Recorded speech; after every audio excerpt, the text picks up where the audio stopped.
Շնորհակալ ենք, որ եկաք տաղավար, դուք, այսպես ասենք, որ առաջին գիծ կռիվտվող լրագրողներից մեկն եք, ով այս օրերին ըստ էության հայտնվել է իշխանության և իշխանական թևերի ներկայացուցիչների թիրախում։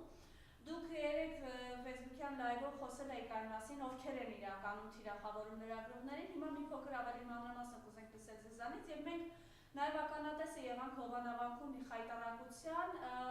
հայտնի կամ անհայտ սեռական կողմնորոշմամբ անձը ինչպես հարձակվեց ձեր վրա, ներողություն մինչև անգամ կթքեմ վրետ այսպիսի հայտարարություններ իրեն թույլ տալիս, ինչ-որ կանայք կային, որոնք ըստ էության այդ սեռաշենված հողի վրա հայհոյանքներ էին հնչեցնում,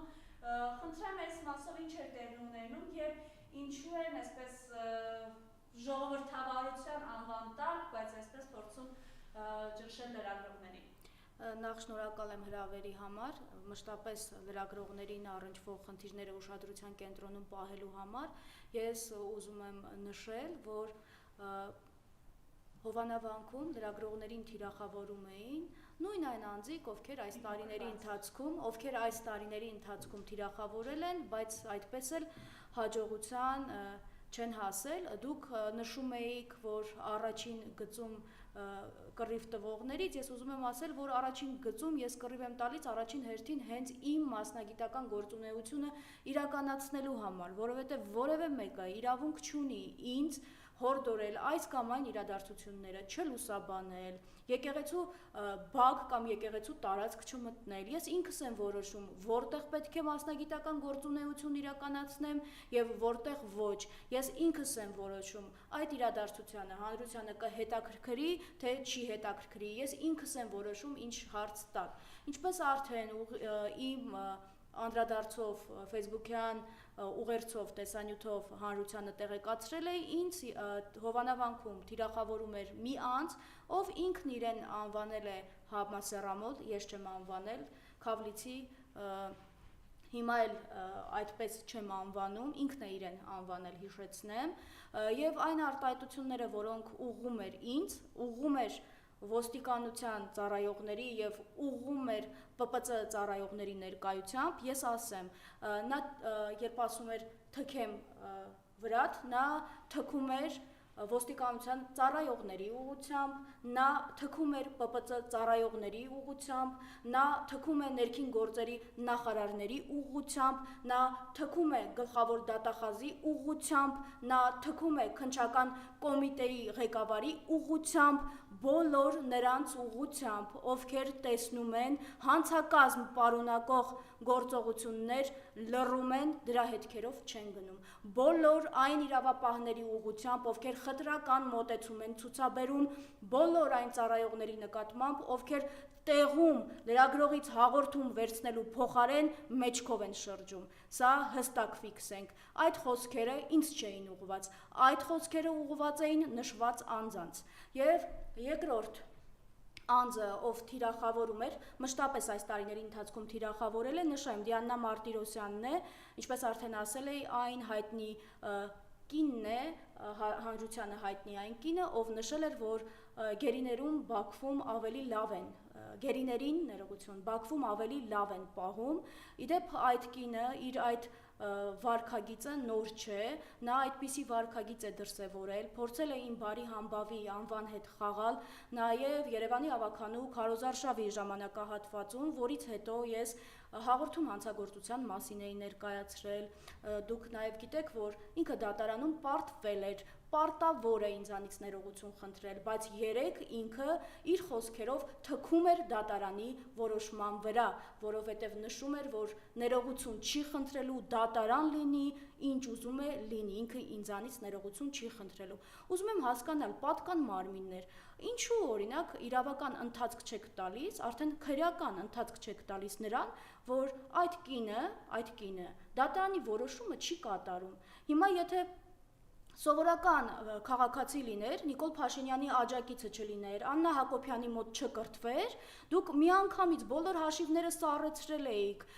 նրա, միանգամից քրեական գործընթաց էիք սկսել։ Սա է ձեր իրավապահ համակարգը։ Եվ հետո ասում եք, գիտեք, լրագրողը տոնը բարձր է խոսում, գիտեք, լրագրողը երբեմն դիտարկումներ է անում, դրա իրավունքը չունի։ Նախ լրագրողը դիտարկումների իրավունք ունի, եւ լրագրողը տեսնում է, որ իր իրավունքները պարբերաբար ոտնահարվում են, լրագրողը ինքը այդ պահին փորձում է իր իրավունքները իրացնել եւ պայքարել դրանց կյանքի կոչման համար։ Հիմա ես ձեզ հարց եմ տալիս, այս ատելության մթնոլորտը, որ ստեղծում եք, կրկին ատելության մթնոլորտը, որ ստեղծում եք, դուք պատասխանատու եք լինելու, օրինակ, որ եթե մեկ լրագրողի գլխից մաս պակասի, դուք պատասխանատու եք լինելու, որ իմ գլխից մաս պակասի, դուք պատասխանատու եք լինելու, որ Սյուզի Բադոյանի գլխից մաս պակասի, ու մի դեպ հայոյել են Հովանավանքում իր երեխայի ներկայությամբ։ Ինչպես կարելի է նման վարքագիծը թույլ տալ, ինչպես կարելի է այդպիսի հանցակազմ պարունակող երևույթներին իրավական գնահատական չտալ։ Դուք ինչ եք ուզում, դուք ուզում եք, որ մարդիկ արդեն սկսեն այդ մարդկանց պատժելու գործընթացը, ինչ եք ուզում։ Գիտեք, ես բազմաթիվ նամակներ եմ ստանում այն մասին, որ մենք կարող ենք ձեզ այս կամ այն հարցում ուղղել, ես ասում եմ օգնել, ես ասում ներողություն օգնել, ես ասում եմ ոչ, ինձ օգնել պետք չէ, ինձ օգնել պետք չէ, որովհետև հենց այս մարդիկ ուզում են սադրել, որպեսզի այն քաղաքացիները, ովքեր տեսնում են այս ճչացող անարդարությունը, իրենք անցնեն գործի։ Բայց ես ասում եմ ոչ, նրանց նպատակը հենց դա է, եւ լրագրողներին սադրել, եւ արդարություն փնտրող քաղաքացիներին սադրել, Նիկոլ Փաշինյանի քաղաքականությունը այլևս չի աշխատում, դուք հանրությանը չեք կարող բաժան անել, դուք տեսնում եք, թե ովքեր են մնացել իշխող ուժի կողքին։ Իդեպ հիմա կասեն դու գնահատական ես հնչեցնում, ես ասեմ լրագրողը քաղաքացիական դիրքորոշում ունենալու իրավունք ունի եւ ես քաղաքացիական դիրքորոշում ունեմ եւ իմ դիրքորոշումը այն է, որ այս իշխանությունների ժամանակահատվածում մենք ունեցել ենք միայն կորուստներ, որ այս իշխանությունների ժամանակահատվածում մասնագիտական աշխատանքը լրագրողների ավելի քան երբևէ խոչընդոտվել է, որ լրագրողները թիրախավորվել են ավելի քան երբևէ։ Սա իմ դիրքորոշումն է եւ ես սրանք կարող եմ նաեւ փաստարկված ներկայացնել եւ որևէ մեկը իրավունք չունի փորձել իմ բերանը փակել, ինչպես Հովանավանքում փորձում էին ոչ թե փորձում էին, այլ փակում էին այն քաղաքացու բերանը, ով այլ կարծիք ուներ։ Այն քաղաքացու բերանը, որ ընդամենը ասում էր, որ Ստեփան Ասատրյանը քաղաքացի իրավունք չունի պատարակ մատուցել։ Սա է իրականությունը, սա եք փորձում դուք հանրությունից թաքցնել, ինչու եմ ես եւ մնացած այլ լրագրողները ձեր նյարդերի վրա ազդում, որովհետեւ մենք ցույց ենք տալիս ճշմարտությունը, մենք ցույց ենք տալիս Նիկոլ Փաշինյանի պրոտոկոլի համար նկարված կադրերի հակառակ կողմը, իրական կողմը, սա է խնդիրը։ Եվ ես ուղիղ հորդորում եմ բոլոր իրավապահ կառույցների ղեկավարներին կամ անցեք ձեր գործին, կամ ասեք, որ դուք այլևս բոլորով միասին վերցված զբաղված եք միայն Նիկոլ Փաշինյանի, նրա թիմակիցների, նրա հանցակազմ պարունակող աջակիցների գործողությունները հովանավորելով, ավելին ողջամիտ կասկածներ են առաջանում, որ դուք նաև դրա մասնակից եք դառնում։ Ես էլի եմ ասում, եթե որևէ լրագրողի գլխից մաս պակասեց, դուք եք այդ իրավիճակի համար առաջի պատասխանատուները եւ մեղավորները։ Ուզում եմ անպայման շեշտել, որ երբ օրինակ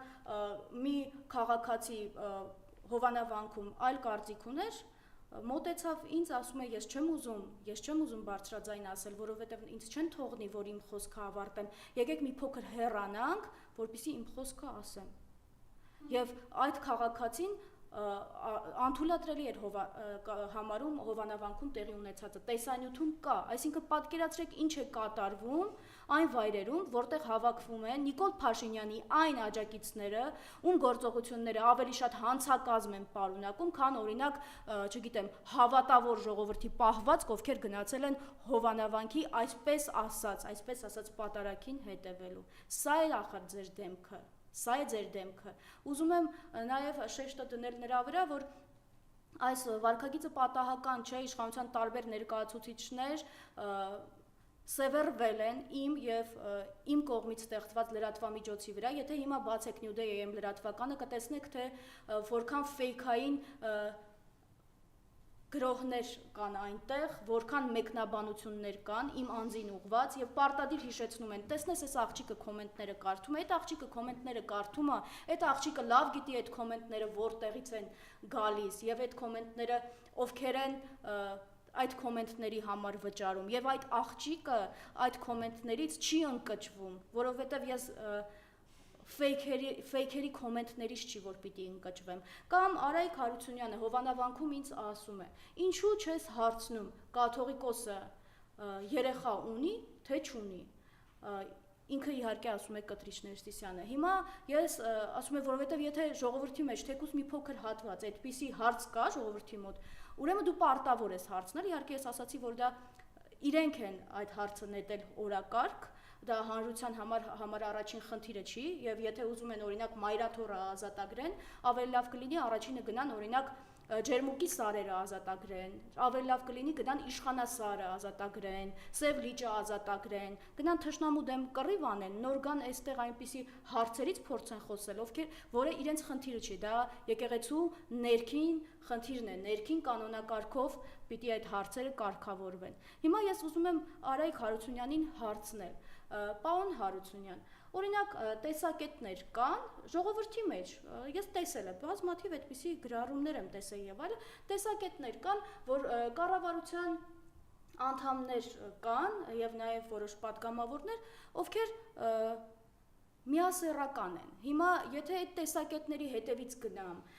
դուք ինչ կասեք, եթե գամ օրինակ ինչ որ մեկին հարցնեմ, ինչ որ մեկին անուններ չտամ, ինչ որ մեկին հարցնեմ, ասեմ, ժողովուրդը այսպիսի բան է ասում, ինչպես կպատասխանեք։ Չեք ասի, այս ինչ հարց ես տալիս, այս գոտկատեղից ներքև ես իջնում, անտակտ ես եւ այլը, ուրիշի անձնականի իրավունք, անձնական տվյալների իրավունք եւ այլը։ Գիտեք, ուզում եմ ձեզ հորդորել, որ չխառնվեք իմ գործերին, որովհետև ես շատ լավ գիտեմ, թե ինչ պիտի հարցնեմ, ինչ չպիտի հարցնեմ, ես ինքս եմ որոշում եւ որևէ մեկը թող ինձ չփորձի ուղղորդել ձեր կոմենտներով, ձեր կողմից այսպես ուղղորդվող, նկատի ունեմ իշխանության կողմից ուղղորդվող կոմենտներով, իշխանության հայտնի աջակիցների վարքագծով, ինչպիսին էլ որ դա լինի։ Դուք ինձ չեք կարող ընկճել եւ ես շարունակելու եմ աշխատել այնպես, ինչպես վերջին տարիներին աշխատել եմ։ Եվ ուզում եմ ասել, որ ամեն ինչ ժամանակավոր է, այնպես արեք, որ հետո եթե այլ զարգացումներ լինեն, հետո ձեր իրավունքների պաշտպանությամբ հետաքրքրվող նաև լրագրողներ լինեն։